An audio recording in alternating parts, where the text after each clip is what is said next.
السلام علیکم دوستوں، کیسے ہیں آپ سب؟ آپ دیکھ رہے ہیں آپ کا اپنا یوٹیوب چینل زمین کے راز۔ دوستوں، آج ہم بات کریں گے قاضی عیسیٰ صاحب کی رخصتی کے بارے میں، جو کہ ایک شرمندگی کا مقام ہے۔ قاضی صاحب کی حالت عجیب و غریب تھی جب وہ صحافیوں کے سوالات کا سامنا کر رہے تھے۔ وہی صحافی جو دن رات قاضی صاحب کی حمایت کیا کرتے تھے، آج ان کے سامنے وہ سوالات رکھ رہے ہیں جن کے جواب قاضی صاحب کے پاس نہیں ہیں۔ صحافیوں نے کچھ ایسے سوالات کیے جو آپ کو میں ابھی بتاتا ہوں تاکہ آپ جان سکیں کہ قاضی فائز عیسیٰ صاحب کو کس طرح کی صورتحال کا سامنا کرنا پڑا۔ پہلا سوال تھا کہ آپ کے اظہار نظریات کی آزادی میں کیا ووٹ کا حق بھی شامل ہے، کیونکہ ووٹ کا حق تو آپ نے پاکستانیوں سے چھین لیا ہے۔ سوال نمبر 2، 6 ججوں کا خط بھی اس قبرستان میں پڑا ہوا ہے، آپ نے اس پر کیا کیا؟ یعنی جو 6 ججوں نے آپ کو خط لکھا تھا انصاف کے حصول کے لیے، اس پر آپ نے کیا کارروائی کی، یا وہ بھی آپ نے دفن کر دیا؟ تیسرا سوال، انجمن سازی میں کیا سیاسی جماعتوں کے حقوق بھی شامل ہیں، کیونکہ آپ نے تو پاکستان تحریک انصاف سے تمام حقوق چھین لیے ہیں۔ چوتھا سوال، دیواروں پر لکھا ہوا انصاف کا حق کیا واقعی مل رہا ہے، کیونکہ دیوار پر تو لکھا ہوا ہے لیکن آپ کے دور میں انصاف ناپید ہو چکا ہے۔ دوستو، پانچواں سوال تھا کہ آپ نے 12 کروڑ روپے دیواروں پر ضائع کر دیے، یہ پیسہ قوم کی امانت تھا۔ چھٹا سوال، آپ نے اپنے ذاتی ٹھیکیدار سے یہ یادگار کیوں بنوائی؟ کہا جاتا ہے کہ یہ یادگار آپ کے ذاتی ٹھیکیدار کے ذریعے بنائی گئی ہے۔ قاضی صاحب کی کارکردگی کے بارے میں کچھ حقائق آپ کے سامنے پیش کرتا ہوں۔ قاضی صاحب 2023 میں چیف جسٹس نہیں بنے تھے۔ انہوں نے خط لکھا تھا کہ 53,000 کیسز زیر التوا ہیں اور فوری طور پر وہ 2 ججوں کی اسامیاں بھری جائیں، لیکن اب وہ ریٹائر ہو رہے ہیں تو مزید 57,000 کیسز زیر التوا ہیں۔ انہوں نے کئی مہینوں تک سپریم کورٹ کی 3 اسامیوں کو نہیں بھرا، جبکہ ان کا خط صرف نواز شریف کے فائدے میں لکھا گیا۔ قاضی صاحب ہمیشہ کہتے تھے کہ ججوں کی تقرری سینیارٹی کی بنیاد پر ہونی چاہیے، مگر انہوں نے اپنے مفاد کے لیے ججز کی سینیارٹی کی پاسداری نہیں کی۔ یہ سب کچھ ظاہر کرتا ہے کہ قاضی فائز عیسیٰ صاحب کی ریٹائرمنٹ کے بعد پاکستان کی عدلیہ میں ایک نیا دور شروع ہوگا۔ اور نواز شریف صاحب بھی پاکستان سے بھاگ گئے ہیں۔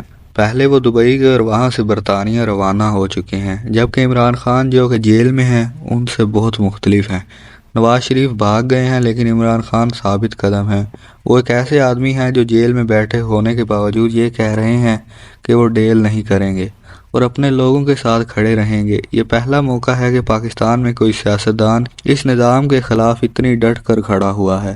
پچھلے سیاستدان اکثر جھک جاتے، ہاتھ جوڑتے یا پاؤں پکڑ لیتے تھے یا بیرون ملک سفارشیں لے کر آتے تھے، لیکن عمران خان ایک منفرد شخصیت ہیں جن کے لیے پوری دنیا آواز اٹھا رہی ہے۔ عمران خان نے اپنے پورے خاندان کو قربان کر دیا۔ ان کی بیوی 9 مہینے تک جیل میں رہی، ان کی بہنیں اور بھانجا بھی قید میں ہیں، لیکن وہ اپنی قوت اور اراداری کے ساتھ کھڑے ہیں۔ ان کی مثال نواز شریف سے کئی زیادہ مختلف ہے۔ نواز شریف جیسے 1000 ہوں تو ایک عمران خان کی مانند نہیں بن سکتے۔ عمران خان ایک مضبوط اعصاب کا سچا اور کھرا آدمی ہے، نواز شریف اس کی طاقت سے نہیں نمٹ سکتے۔ اور فیصل واوڈا صاحب یہ دعویٰ کر رہے ہیں کہ عمران خان کی بہنوں کو انہوں نے ہی رہائی دلوائی ہے۔ پاکستان کے کچھ میڈیا مالکان نے بتایا ہے کہ جب ہمیں اسٹیبلشمنٹ کی طرف سے بلایا گیا تو ایک افسر نے ہمیں سخت الفاظ میں ہدایات دیں کہ ان کی پالیسی کے مطابق چلیں۔ اس افسر کے پیچھے ایک شخص ان کے ساتھ ساتھ چل رہا تھا اور ان کی فائلیں اور دستاویزات اٹھائے ہوئے، اور وہ شخص فیصل واوڈا تھا۔ فیصل واوڈا صاحب، یہی آپ کی اوقات ہے؟ آپ کو وہاں سے خبریں پہلے ہی مل جاتی ہیں کہ کس پر مقدمہ کرنا ہے اور کس پر نہیں۔ جب عمران خان کی رہائی کا وقت قریب آئے گا اس دن پھر آپ اعلان کر دیں گے کہ وہ چھوٹنے والے ہیں اور بعد میں دعویٰ کریں گے کہ آپ کی کوششوں سے عمران خان کو رہائی ملی۔ اصل میں وہی دھوبی کی بیل گاڑی کی مثال یہاں فٹ بیٹھتی ہے کہ ساتھ چلنے والا جانور یہ سمجھتا ہے کہ وہ گاڑی کو کھینچ رہا ہے، حالانکہ حقیقت کچھ اور ہوتی ہے۔ عمران خان صاحب کی بہنوں کو پکڑے جانے کا مقدمہ 24 گھنٹوں میں حل ہو جانا چاہیے تھا، مگر کتنے دنوں سے وہ قید میں ہیں اور ملاقات کی اجازت تک نہیں دی جا رہی۔ جب وہ قانون کے مطابق چھوٹ رہی ہیں تو اس پر کوئی ڈیل کا تاثر دیا جا رہا ہے۔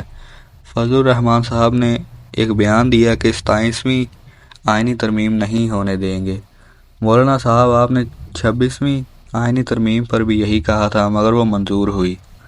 اور ایک اور خبر میڈیا پر چلائی گئی کہ قیدیوں کی حفاظت کرنے والی گاڑی پر حملہ ہوا اور یہ کہا گیا کہ پی ٹی آئی کے قیدی فرار ہو گئے ہیں۔ حقیقت یہ ہے کہ عدالت نے پاکستان تحریک انصاف کے 82 کارکنان کو ڈسچارج کر دیا تھا، لیکن ان کو چھوڑنے کے بجائے انتظامیہ نے انہیں بھینسوں کی گاڑیاں لے کر اٹک کی جانب روانہ کر دیا۔ راستے میں ڈرامے کا منظر بناتے ہوئے گاڑیوں کو اچانک واپس موڑ دیا گیا۔ دلچسپ بات یہ ہے کہ پی ٹی آئی کے کارکنان کی گاڑیاں پیچھے جا رہی تھیں اور انہوں نے ان تمام واقعے کی ویڈیوز بنا کر رکھی ہیں، جن میں واضح ہے کہ گاڑیاں اچانک واپس کیوں مڑیں۔ اور ایک اور خبر کہ عمران خان کے خلاف توشہ خانہ کیس اور جی ایچ کیو حملہ کیس چل رہے ہیں، لیکن ان کے حامیوں کا ماننا ہے کہ یہ مقدمات ان کی سیاسی جدوجہد کو کمزور کرنے کی کوشش ہے۔ آج 29 اکتوبر کو عمران خان اور بشریٰ بی بی کے خلاف توشہ خانہ کیس کی سماعت ہے، جہاں ان پر الزام ہے کہ انہوں نے توشہ خانہ سے تحائف خریدنے میں قواعد کی خلاف ورزی کی ہے۔ ان کے ساتھ ساتھ 9 مئی کے واقعات کے بعد عمران خان اور دیگر پی ٹی آئی رہنماؤں پر جی ایچ کیو حملہ کیس بھی درج ہیں، جس میں فوجی عمارتوں پر حملے کا الزام عائد کیا گیا ہے۔ عمران خان کے حامیوں کا موقف ہے کہ یہ مقدمات سیاسی بنیادوں پر قائم کیے گئے ہیں تاکہ ان کی آواز کو دبایا جا سکے اور وہ ان مقدمات کا سامنا بہادری سے کر رہے ہیں۔ عمران خان کا کہنا ہے کہ وہ عوامی حقوق اور انصاف کے لیے اپنی جدوجہد جاری رکھیں گے اور ان کے قریبی ساتھیوں کو امید ہے کہ ان پر لگائے گئے الزامات بے بنیاد ثابت ہوں گے۔ دوستو، عمران خان ایک عظیم سیاستدان ہے اور ان جیسا سیاستدان ہمیں دوبارہ نہیں ملے گا۔ دوستو، آج کے لیے بس اتنا ہی، ملتے ہیں کسی اگلی ویڈیو میں۔ اپنا اور اپنوں کا خیال رکھیں، ہم آپ کے ساتھ مزید خبریں شیئر کریں گے۔ ملتے ہیں اگلی ویڈیو میں، تب تک کے لیے اللہ حافظ۔